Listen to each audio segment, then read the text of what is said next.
नमस्कार। चंद्रकांत भट्ट, अमेरिका से। ठंड तो है, लेकिन मैंने सोचा कि एक निवृत्त इंसान फिर भी प्रवृत्त, मैंने भारत में और फेसबुक पर प्रतिष्ठित लेखक को, जिसको पद्मश्री मिला है,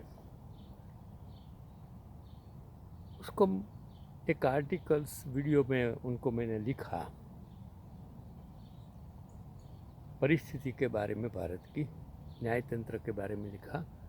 और जो उसने जवाब लिखा कि इतना अहंकारी, आडंबरी पत्रकारिता, जो लोग प्रशस्ति में डूब गए हैं आज, सत्ता पक्ष के नेताओं की, लेखक, मीडिया, ये सब अगर प्रशस्ति में लग जाएंगे और अहंकार उसके दिमाग में चढ़ जाएगा तो देश का क्या होगा। आज वही हालत है। छोटा पक्ष का कार्यकर अभिमान से पीड़ित हो गया है। गलत कामों के करने से उनको कुछ मेरी समझ में नहीं आता है, कुछ लगता ही नहीं है। हम कहाँ जा रहे हैं, देश कहाँ जा रहे हैं? जिन लोगों ने देश के लिए, आज़ादी के लिए 70 साल तक, आज़ादी के बाद इस देश को सींचा, अटल बिहारी वाजपेयी जैसे लोगों ने, लाल बहादुर शास्त्री जैसे लोगों ने, इंदिरा गांधी, जवाहरलाल नेहरू, मोरारजी देसाई, ये सब आए, लेकिन कभी इतना अहंकार, इतना भ्रष्टाचार इस देश में था ही नहीं। राजीव गांधी जिसने टेक्नोलॉजी के लिए इस देश में बहुत कुछ काम किया, लेकिन लोगों ने इंदिरा गांधी और राजीव गांधी का क्या हाल किया। जो अच्छे लोग आते हैं, अटल बिहारी वाजपेयी आज कहाँ हैं? जिन्हें इस पक्ष को इतने तक पहुंचाया आज कहाँ हैं? कोई नाम भी नहीं जाता, उसको दफना दिया है।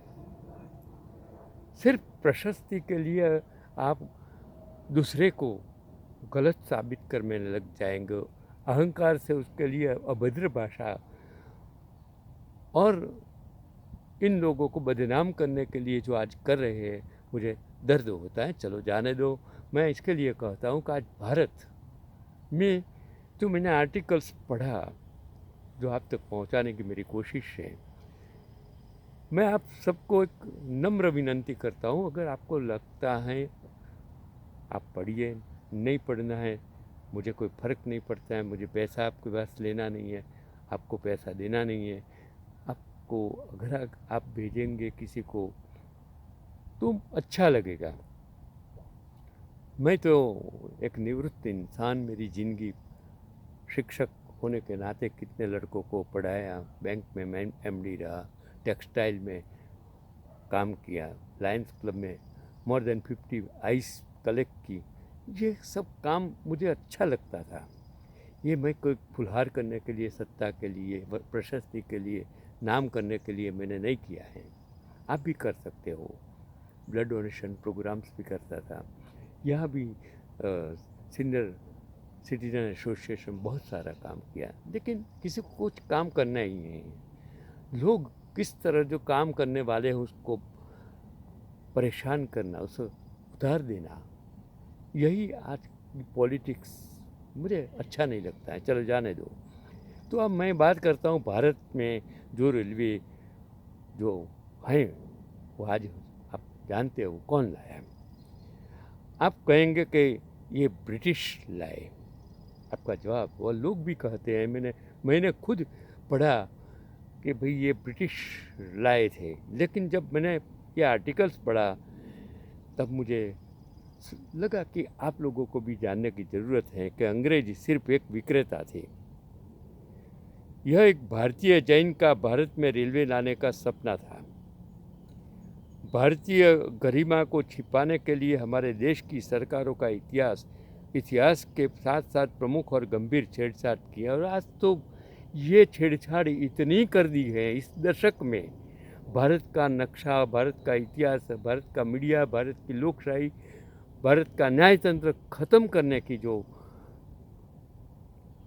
जिस तरह कर रहे हैं, मुझे शर्म आती है, क्योंकि मैंने वो दौर, आई एम 1944 जन्मा इंसान, मैंने वो दौर देखा है, सामने देखा है। आज गुजरात में कोई भी गरीब इंसान पढ़ नहीं सकता है, इसी हालत शिक्षण की कर दी है। 30 साल से सत्ता में बैठे लोग उस सब कुछ बर्बाद करके छोड़ दिया है। भ्रष्टाचार चरम सीमा पर है, ऐसा मैंने देखा, अनुभव किया। जाने दो।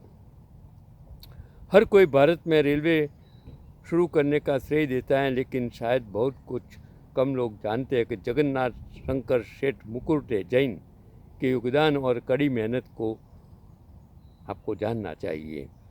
15 सितंबर 1830 को दुनिया की पहली इंटरसिटी ट्रेन इंग्लैंड के लिवरपूल और मैनचेस्टर के बीच चली, और ये समाचार हर जगह फैल गया। और बॉम्बे में एक व्यक्ति ने सोचा कि उसके शहर में भी ट्रेन चलनी चाहिए। यही तो देशदास है, यही तो निर्धार है अपने पैसा किस तरह कहाँ इन्वेस्ट करना, किसके लिए करना। वो भी आप लोगों के पैसे से तागड़ धंधा करके सत्ता में बैठकर, संसद में बैठकर सिर्फ क्या कर रहे हो, कहाँ जा रहे हो? 562 राजाओं का बलिदान, आपको शर्म आनी चाहिए। आपने तो राजाओं को अच्छा साबित कर दिया, अंग्रेजों मुगलों को अच्छा साबित कर दिया। इतना अहंकार, अभद्रता मैंने मेरी ज़िंदगी में कभी देखी नहीं है। चलो जाने दो। रेलवे केवल अमेरिका में चल रहा था, और भारत जैसे गरीब और ब्रिटिश देश में रहने वाला यह व्यक्ति रेलवे का सपना देख रहा था। अगर वह कोई एक होता तो जनता ने उन्हें निष्कासित कर दिया होता, लेकिन यह व्यक्ति एक साधारण व्यक्ति नहीं था। वह श्री नाना शंकरा शेठ जैन, जो बॉम्बे को साहूकार थे, जिसने खुद ईस्ट इंडिया कंपनी को ऋण दिया था। क्या आप सोचेंगे कि ऐसी एक व्यक्ति ब्रिटिश ईस्ट इंडिया कंपनी को भी उसने लोन दिया था। श्री नाना शंकर शेठ का मूल नाम जगन्नाथ शंकर मुकुटे जैन था, जो बॉम्बे से लगभग 100 किलोमीटर दूर मुरबाड़ का निवासी था। वे पीढ़ी से अमीर थे, और उनके पिता एक बहुत प्रसिद्ध ब्रिटिश ऋणदाता मतलब साहूकार थे। उन्होंने ब्रिटिश टीपू सुल्तान युद्ध के दौरान बहुत पैसा कमाया था, और उनका इकलौता बेटा छोटा था। वह बच्चा अपने मुंह में सोने के एक चम्मच के साथ पैदा हुआ था।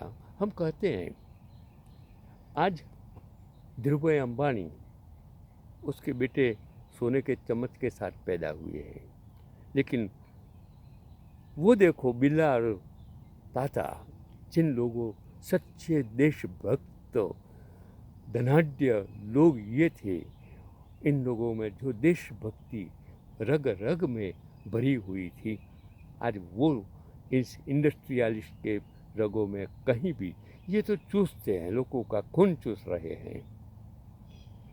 कुछ ये 2 गुजराती महात्मा गांधी और सरदार थे, और बाकी ये 4 गुजराती आज सत्ता में बैठकर क्या कर रहे हैं, आपको सोचने की ज़रूरत है। चलो जाने दो।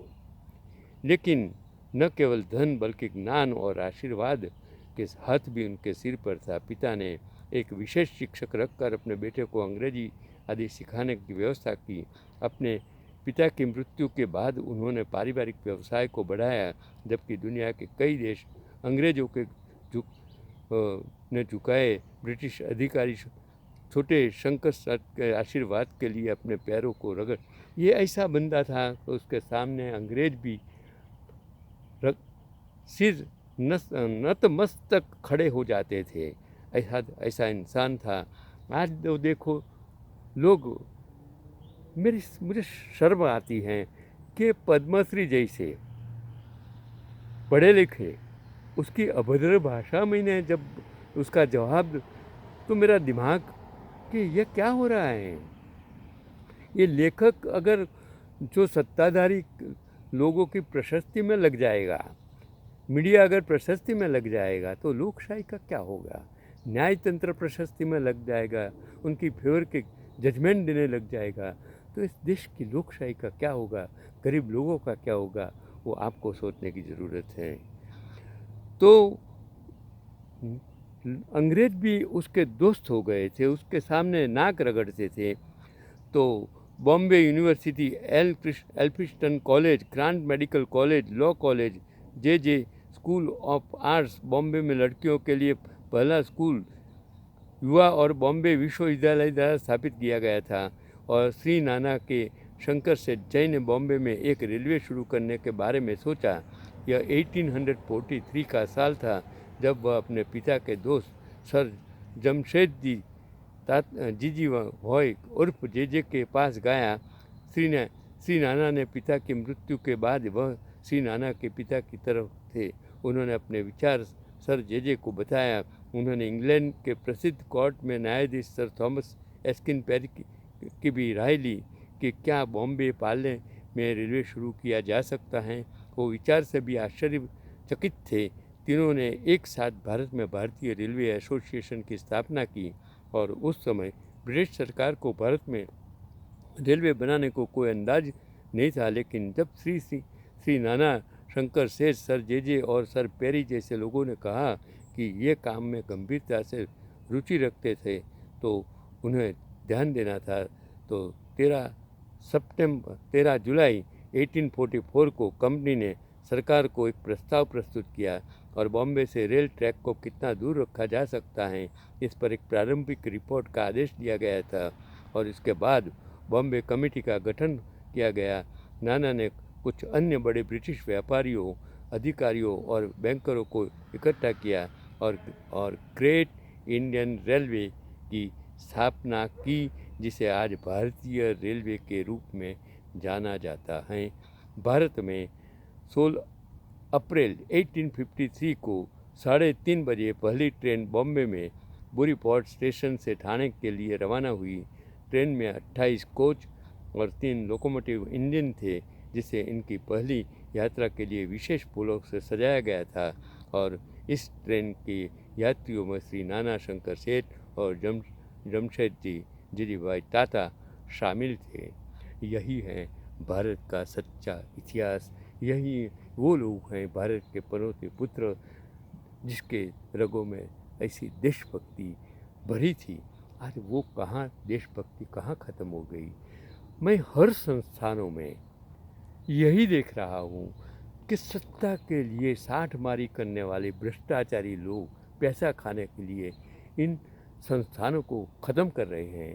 गुजरात में 3 लाख ट्रस्ट हैं। मैं कहता हूँ ये क्या कर रहे हैं।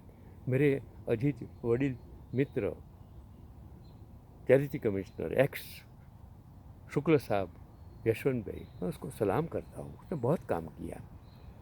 वो जब बात करते थे मुझे लगता था कि एक इंसान जो समर्पित था, उन्होंने जो काम किया और आज क्या हो रहा है, सरकार उसको साथ नहीं देती है। चलो जाने दो। नमस्कार, चंद्रकांत भाई भट्ट। आपको सोचने की ज़रूरत है, यही मेरा आज का पैगाम है।